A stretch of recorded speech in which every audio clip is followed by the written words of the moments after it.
జాగృతి జనం బాటలో కార్యక్రమం కూడా మరి మహబూబ్ నగర్ జిల్లాకు రావడం జరిగింది. మహబూబ్ నగర్ జిల్లాలో జడ్చర్ల, దేవరకద్ర, మహబూబ్ నగర్ ఈ 3 నియోజకవర్గాలను కూడా పర్యటించి అక్కడ ఉండేటటువంటి సమస్యలు వాటన్నిటిని కూడా విజిట్ చేసి ప్రత్యక్షంగా పరిశీలించి వాటిని పరిష్కరించడానికి తెలంగాణ జాగృతి మా వంతు ప్రయత్నం మేము చేస్తాం.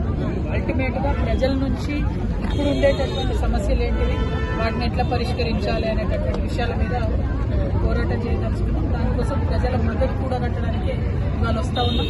అనేకమైనటువంటి ప్రామిసులు చేసి అనేకమైనటువంటి మాటలు చెప్పి కాంగ్రెస్ వాళ్ళు ఇవాళ గద్దెకెక్కడం జరిగింది. 2 సంవత్సరాలు గడిచిపోతున్నది. ఈ 2 ఏళ్లలో కూడా మరి ఇచ్చినటువంటి ఒక్క మాట కూడా వాళ్ళు నిలబెట్టుకోలేకపోయింది.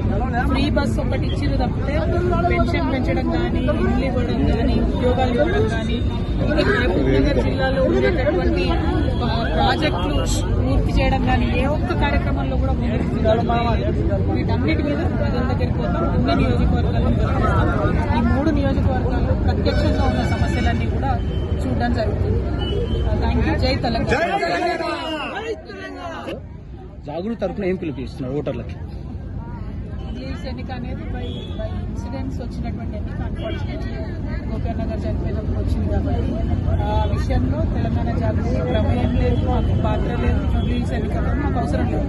ఎందుకంటే జూబ్లీహిల్స్ ఎన్నికల్లో ఏ పార్టీ గెలిచినా ప్రజలకు వచ్చేది ఏం లేదు. అల్టిమేట్ గా ప్రజలకు కావాల్సినటువంటి కార్యక్రమాలు చేపించడానికి ప్రతి జిల్లాలో పర్యటన చేస్తూ ఉన్నాం. ఇక్కడ ఒత్తిడి పెంచడం ద్వారా ఇక్కడ పనులు పూర్తి చేస్తే ప్రజలకు లాభం అవుతుందని నమ్ముతున్నాం. జూబ్లీహిల్స్ ఎన్నికల్లో అదేమి స్టాండ్ లేదు. Thank you. స్పర్శవేదీశ్వర స్వామి ఆలయంలో ఇంత ఘనంగా స్వాగతం పలికినటువంటి గౌరవ కమిటీ సభ్యులందరికీ, అర్చక స్వాములందరికీ, గ్రామస్తులందరికీ హృదయపూర్వకంగా పేరు పేరున నమస్కారం తెలియజేస్తున్నాను.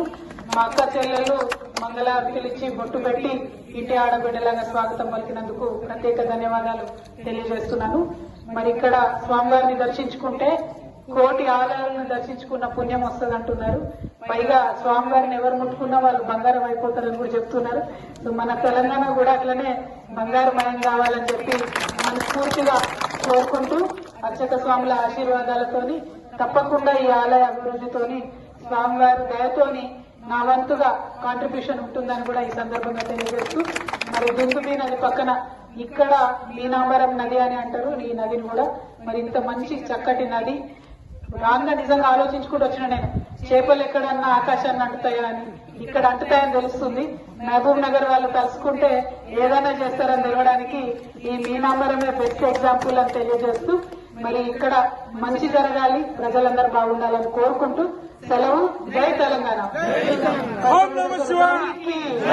బసవేశ్వర స్వామికి.